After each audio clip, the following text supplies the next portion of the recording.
Hi, you are watching Revenge of Reddit. The first time I realized everything I knew was a lie, I was standing by the front door with a set of keys in my hand, listening to my wife laugh on the phone.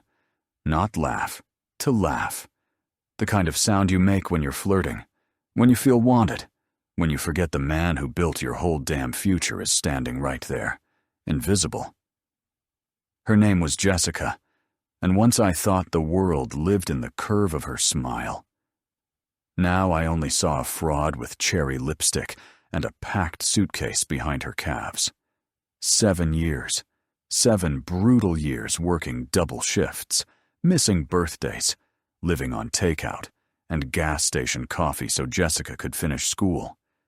And now she was putting on a tight black dress and whispering into her iPhone like a damn teenager. I caught a few words before she turned around. Tonight is the night, darling. Finally, I'm free. Free. Free of me. Apparently, I didn't say a word. I left the keys on the counter next to the papers she had so carefully left for me. Divorce papers with a pink sticky note that said, "Sign this when you have a minute." Red heart. Classy. I should have been furious. I should have torn the papers in half and dragged her out the front door. But I stood there, watching the woman I once swore to love, realizing she didn't even see me standing in her way. She only saw herself climbing over me. "You're not angry?" Jessica asked, when she finally noticed I was looking at her, almost bored, as if we were arguing about what kind of milk to buy.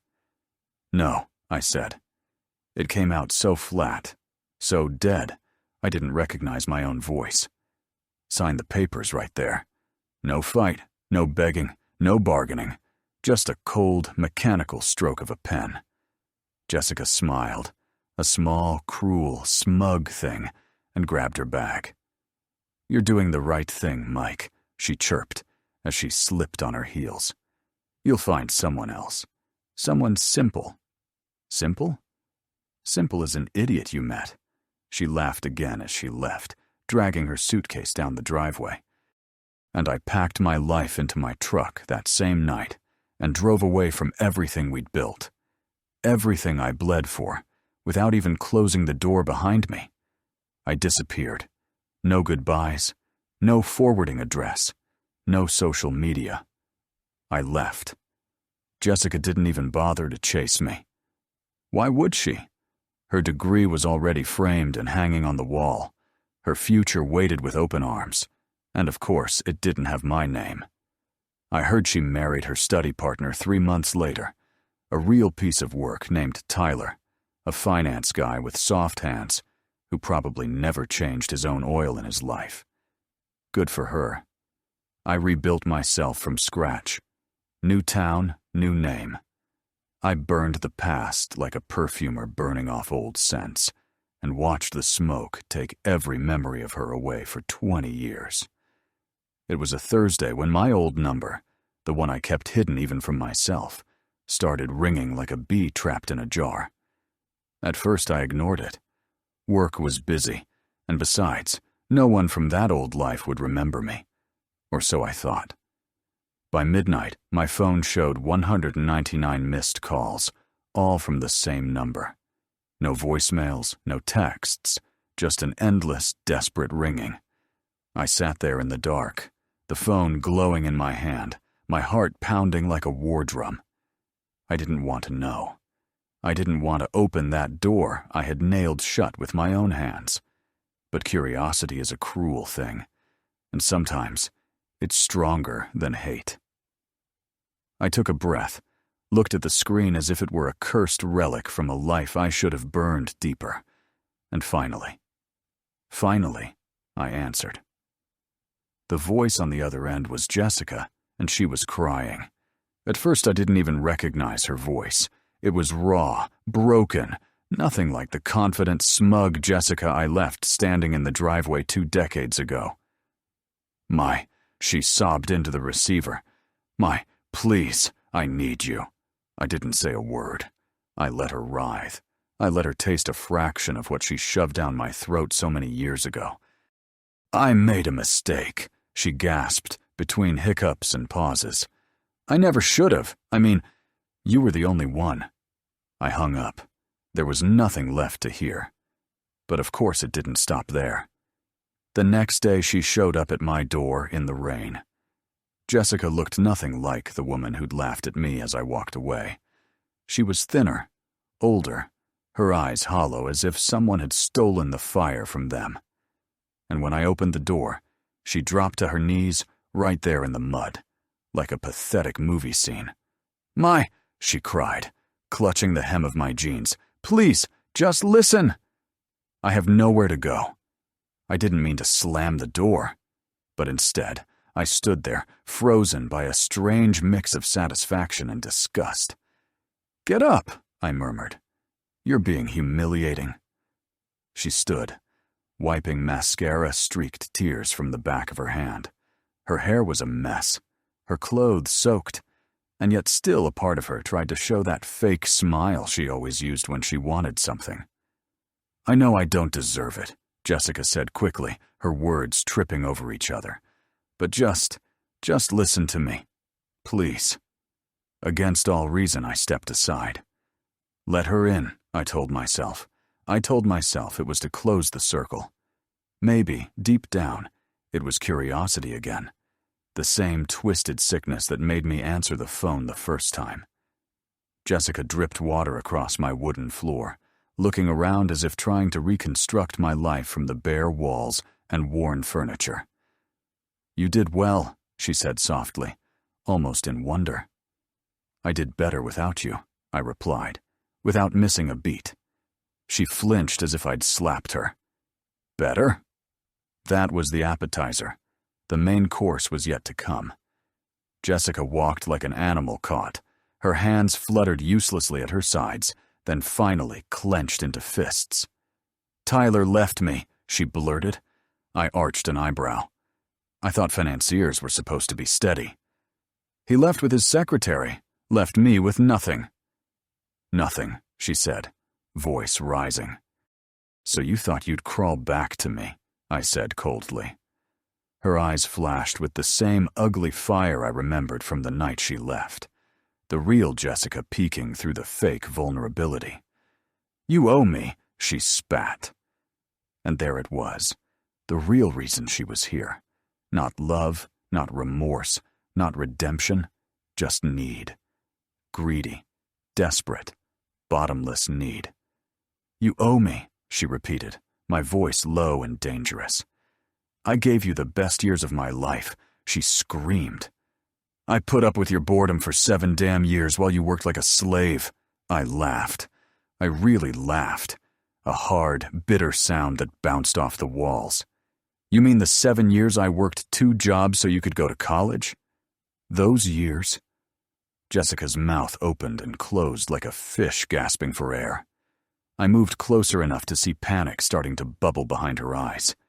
"You graduated," I said, my voice cold as ice, "and you filed for divorce the same week. You laughed when I left. You thought you were upgrading. You thought you could do better." Jessica's face crumpled, her lower lip trembling like a child who just discovered the candy shop was closed forever. "I was stupid," she whispered. "I didn't know what I had." "You knew exactly what you had," I said, slamming the door behind her so hard the pictures rattled on the walls. "You just didn't give a damn."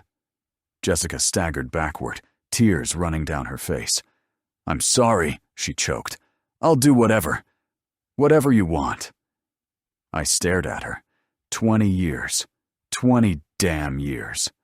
And here she was, the same selfish girl inside the skin of an aging woman. There was part of me, deep down, that wanted to take her back just to break her twice as hard. But the man standing in front of her now was not the boy she betrayed. He was sharper, colder, finished. I didn't need revenge. I didn't need her. I needed peace. And that was exactly what she wasn't. I left her standing in the middle of my living room, dripping water and desperation onto the floor. I didn't offer a towel. I didn't offer kindness. She hadn't earned either. Jessica clutched her soggy bag like a lifeline, as if somehow, She could crawl out of the wreckage she'd made with enough sweet words. "You're not even going to listen, Mike," she said. "I already did," I said, passing her on my way to the kitchen. I needed something to keep my hands busy before I did something I'd regret. "You screwed up," I said.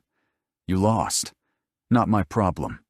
You think you're so perfect," she suddenly spat, her voice sharp enough to cut bone. "You think you're better than me just because you didn't fail." I turned slowly, meeting her eyes. Now they were wild, bloodshot, broken. "No," I said quietly. "I'm better, because I didn't burn the only person who actually cared about me." Jessica flinched again, backing against the wall, as if about to be struck. Funny, considering the only real damage in this house was done by her. "You don't understand," she spat, trying to save the scraps of pride she had left. "Tyler said he'd take care of me. He said he loved me." "How's that working out for you?" I said, pouring myself a whiskey. Jessica's face twisted into something truly ugly. Then a sneer, a scowl, a flash of the poison that had been dripping from her soul long before she knew it herself. "You're pathetic," she hissed. "You still live in this dump. You're still a loser." I took a long swallow of whiskey, feeling the burn slide down my throat. I wasn't angry. Not anymore. She was trying to provoke me, trying to drag me into the mud with her, because that's where she lived now, in the filth of her own choices. "You can get out," I said, setting the glass down hard enough to make her jump. "I have nowhere to go," she cried, voice breaking. "You can't just toss me out like trash." "That's ironic," I laughed, cold and hollow, considering you tossed me aside for a finance guy with abs. Tears came again. Real tears this time. But I didn't move. I didn't console her. I just watched her fall apart, piece by pathetic piece. "You don't understand how it was," she whispered. "Everyone expected me to have it all. I had to make it work. I couldn't just get stuck with you." I leaned on the counter, arms crossed. "So you found someone else to climb on," I said.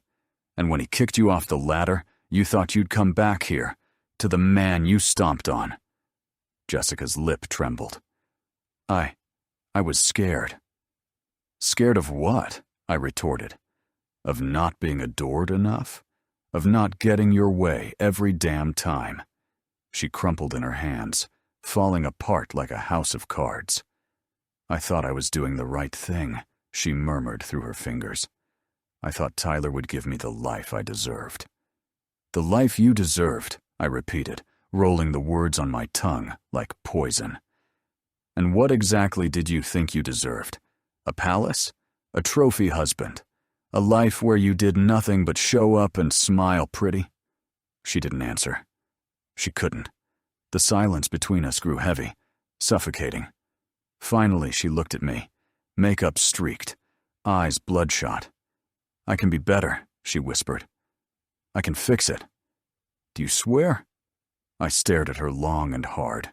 For a brief, terrible moment, I remembered the girl she used to be before the lies, before the betrayal, before ambition swallowed her whole. But that girl was dead. I had killed her. And now she stood here, asking me to resurrect something that had long since rotted. "No," I said simply. Jessica's mouth opened as if to argue, as if she could bargain her way back into my life with the same lies she used to destroy it. But I was already walking toward the door. "You have to go," I said without turning. "Now." The words hung in the air, final and relentless. She staggered forward as if she couldn't believe it, as if she thought she could cry enough or beg enough to undo it all.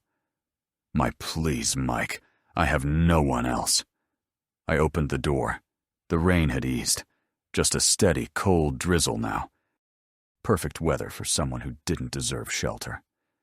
"That's not my problem," I said. Jessica stared at me, chest heaving, hair plastered to her face. "I loved you," she lied one last time. her voice small and pitiful. "No," I said, looking her straight in the eyes. "You loved what I could give you. You never loved me." And with that, I stepped aside and waited. Jessica hesitated, searching my face for a crack, a weakness, some small spark of the fool she used to toy with. There was none. Finally, broken and defeated, she stumbled out into the rain. I closed the door behind her without a second thought, and for the first time in 20 years, I felt free. I leaned against the door after it slammed shut, listening to the emptiness, the kind of silence that feels alive, crawling over your skin. Jessica was gone, but she'd left fingerprints everywhere, stains of old memories I no longer wanted to touch. I should have been celebrating. I should have felt powerful, even triumphant. But instead I felt tired, bone tired, as if I'd spent 20 years running from a ghost only to find it standing in my living room begging to be rescued. I poured another whiskey. This time I didn't savor it. I drank it in a wild gulp and left the glass on the counter with such force it cracked. It didn't even faze me. The truth was, Jessica's betrayal had never really left me. It lived under my skin. In the way I flinched at kindness, the way I doubted every smile, every good thing that crossed my path. It sat heavy in my gut, whispering that nothing good lasted. That trust was a fool's wager. She didn't just leave me. She ripped a piece of me out and took it with her. I thought I had buried it. I thought building a new life had healed me. But tonight proved the wound still bled, still hurt in places I didn't know could hurt more.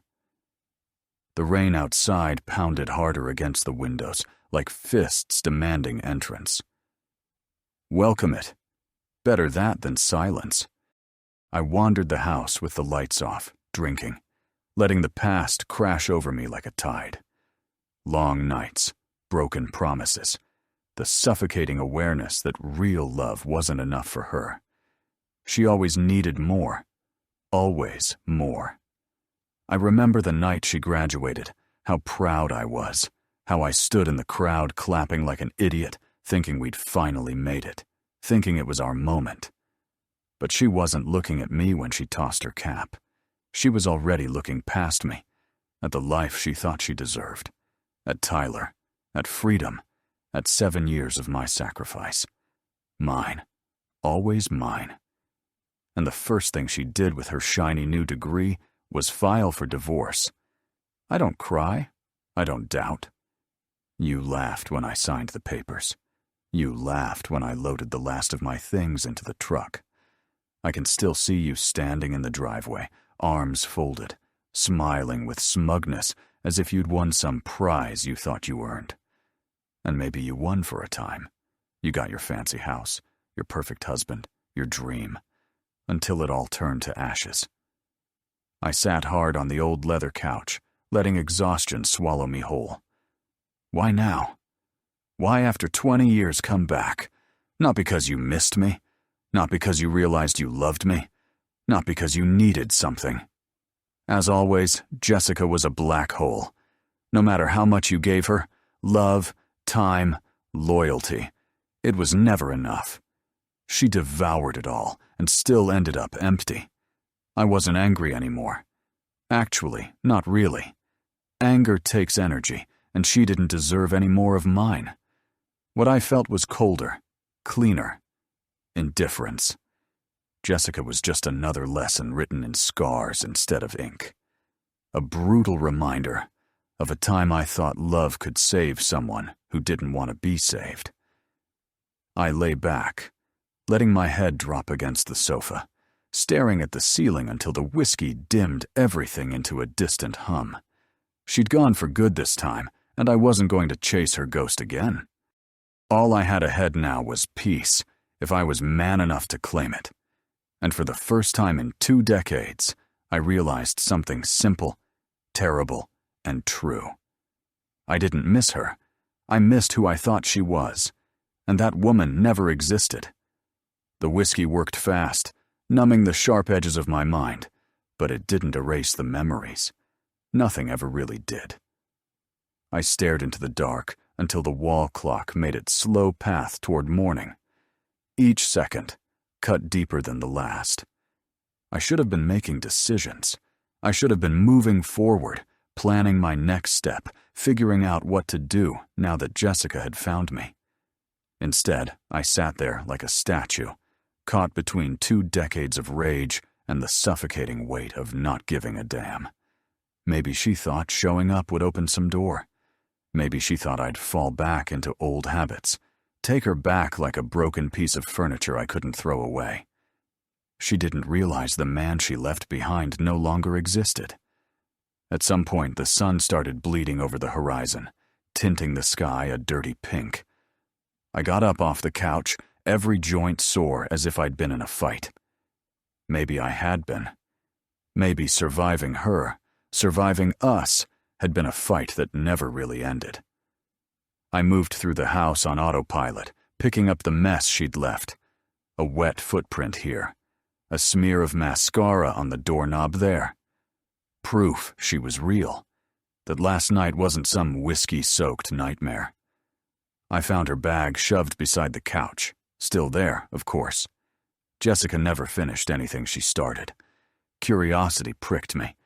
I told myself to leave it alone, to toss it onto the porch and forget she'd ever stepped on my floor. But my fingers moved on their own, opening it. Inside, a broken phone with dozens of missed calls, none from me. A handful of crumpled receipts, all dated in the past few weeks. A motel key card. A worn photo of her and Tyler frozen in a fake smile embrace that looked more like a hostage photo. Now, at the bottom, a folded letter addressed to no one. I opened it. A messy handwriting spilled across the page, frantic, desperate. Words like sorry and mistake and regrets, repeated until they blurred into nonsense. I balled it in my fist, without reading the rest. I'm sorry meant nothing. 20 years too late. She wasn't looking for forgiveness. She was looking to be rescued again. And this time, she could drown on her own. By midday, I'd made my decision. It wasn't even hard. I threw her bag into the trash along with everything inside. I deleted her number from my phone, blocked it, wiped every trace of her ugly, desperate voice. I wasn't going to call her. I wasn't going to answer if she came back. Jessica had taught me everything I needed to know. Sometimes survival means burning the bridge and salting the earth behind you. The thought of the divorce papers came back to me, the first set she'd made me sign. How easy it had been to scrawl my name at the bottom and let her go. Back then, it felt like surrender. Now it felt like the smartest thing I'd ever done. She was no longer hers. She never would be again. Not even a little. I looked at my small, simple house, the one she called a dump, and smiled for the first time in what seemed like hours. It wasn't much, but it was mine. Built without her, lived without her, survived without her. Jessica had lost the right to even set foot inside. There was a knock at the door, sharp, frantic. For a second, my body tensed, half expecting it to be her again, mascara running, tears dripping, hands outstretched like a drowning woman grabbing anything to sink with her. But I didn't move. I didn't open it. I just stood there staring at the door until the knock stopped, until whoever it was realized no one was going to let them in. Jessica, Tyler, all that rotten mess from the past. They could bang on the walls of my life all they wanted. I wasn't going to let them back in. Not this time. Never again. That night, the loneliness hit harder than I'd expected. It wasn't the kind of loneliness you fix with a drink or a night out. It was deeper, older, the kind that takes root inside you and waits. Patient and cruel.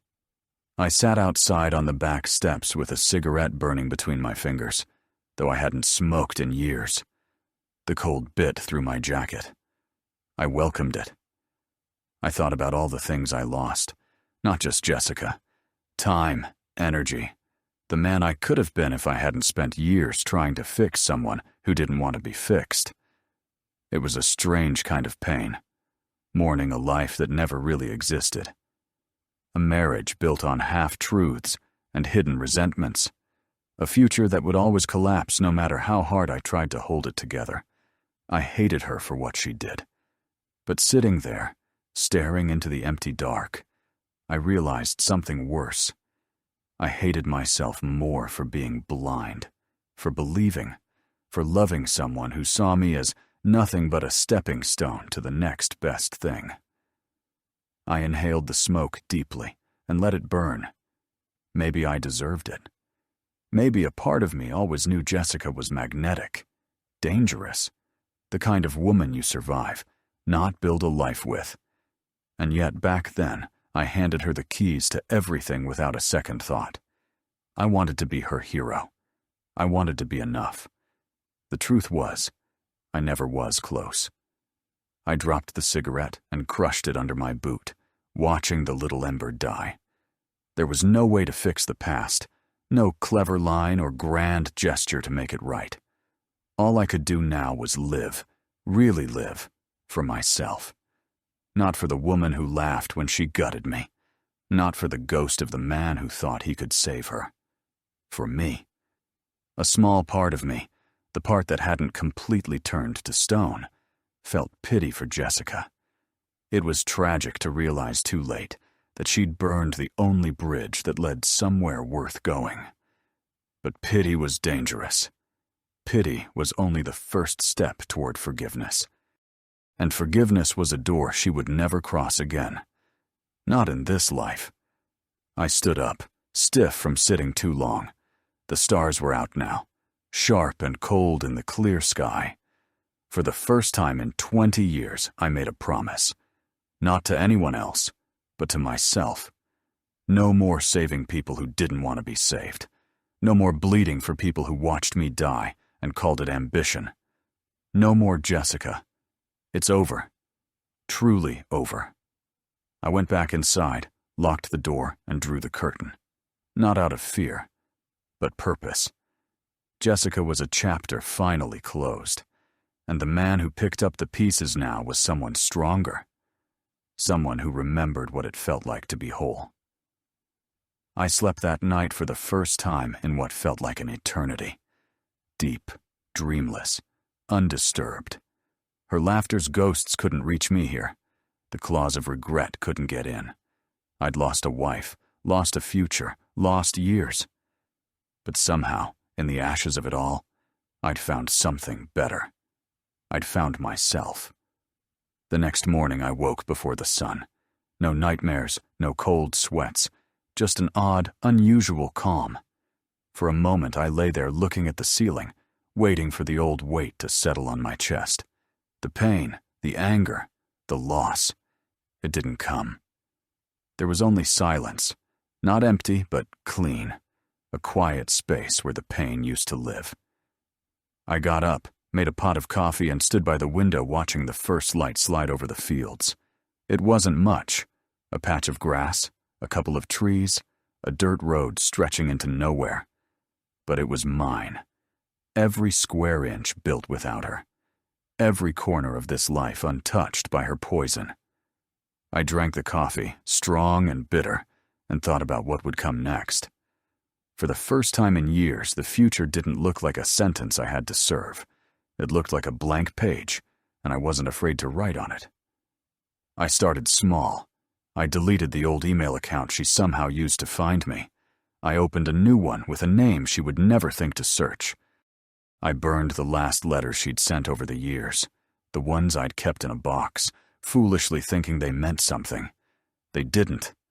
They never did. Jessica's love was a transaction, a bargain that lasted only while it benefited her. The moment it didn't, she left with laughter on her lips and another man's name on hers. I also packed the old photos, the ones from when things were good, or at least when I thought they were. Wedding photos, holiday pictures, Christmas mornings with fake smiles and eyes already looking elsewhere. I took them to the edge of town and tossed them in a barrel behind a friend's barn. I struck a match, watched everything burn. The flames roared, greedy and bright, devouring every false memory, every lie wrapped in a frame. I stood there until nothing was left but ash. And for the first time I felt no anger, no regret, no sadness. I felt clean, light. A man rebuilt from the bones of his own anguish. Jessica had tried to find me, of course, but what she didn't understand, what she would never understand, was that the man she left died the moment she chose Tyler over everything we built. The man here now owed her nothing. Not a conversation, not forgiveness, not even hate. Nothing. It was a strange, brutal freedom to know you didn't have to carry someone else's sins anymore. To know you weren't responsible for saving the girl who tied anchors around her own ankles. I drove home slow, windows down, letting the cold air slap my face to wake me up. It felt good. It felt like living. When I pulled into the driveway, my neighbor waved from across the street. Old Mr. Henderson, who spent most of his days fixing tractors and talking about the weather like it was personal. I waved back. For the first time in years, I didn't feel the need to hide. I didn't feel like a failure wearing a mask just to get through the day. I was a man who had been burned to the ground. And somehow, standing there, I realized something simple, hard, and beautiful. I had survived. Not just existed, but survived. The ashes Jessica left no longer choked me.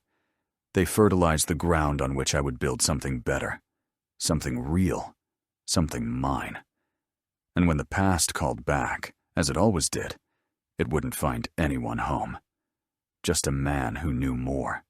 A man who knew the difference between love and hunger, between loyalty and parasitism, between saving and being used. Jessica taught me those lessons with fire, blood, and betrayal. And God help me, I was finally ready to live by them. Weeks passed, the kind of weeks that blur, not because nothing happens, but because for once, everything that happens feels right. Quiet mornings, work that filled my hands and kept my mind steady, nights under the stars with no ghosts pounding on the windows. Jessica tried once more. A letter slipped under my door on a rainy afternoon. No return address, no apologies, just pages and pages about how miserable she was, how lost, how broken, how no one understood her like I did. If only I gave her another chance, she said. She could finally be the woman she deserved to be. I read it once, folded it carefully, and burned it in the kitchen sink. Without hesitation, without thinking twice. She'd played with my heart once. I wasn't going to let her do it twice. I was no longer her second choice, no longer her safety net, no longer her fool. And somehow, burning that letter felt even better than leaving the first time. It was the last nail in the coffin of the life she had destroyed. The truth was, I no longer hated Jessica. She wasn't important enough to hate. She was just another mistake I survived. Another scar that taught me to live smarter, stronger, harder. Some nights, when the wind rattled the windows and the rain tapped the roof, I'd think of her. Not the way she wanted me to think, not with regret or nostalgia. I thought of the lessons, how she showed me what true strength looked like, not in fixing things, not in mending the broken, but in letting them go, letting them collapse, and building something better out of the ruins. The man Jessica left so many years ago would have taken her back. He would have begged, believed her lies again. The man here now knows more. Because some things don't deserve forgiveness. Some people don't deserve a second chance. And some stories don't end with revenge, hate, or tragedy, but with silence and peace. I spent 7 years supporting Jessica's dreams. I spent 20 years surviving her betrayal. And now I spent my days building a life so good so solid, so honest, that even the memory of her couldn't survive inside it. If you're reading this, if you ever find yourself sitting across from someone who treats your love like a tool to be used and discarded, let me tell you something. Don't fight for them. Don't beg them to stay. Don't bleed trying to fill the holes they carry inside. Walk away. Sign the papers. Pack your life into the smallest box you can carry. Leave without looking back. And when they come knocking years later, broken and desperate, don't open the door. Not because you're cruel, not because you hate them, but because you've finally learned you are worth more than someone else's regrets. You deserve to be saved by yourself. And that's the only rescue story that really matters.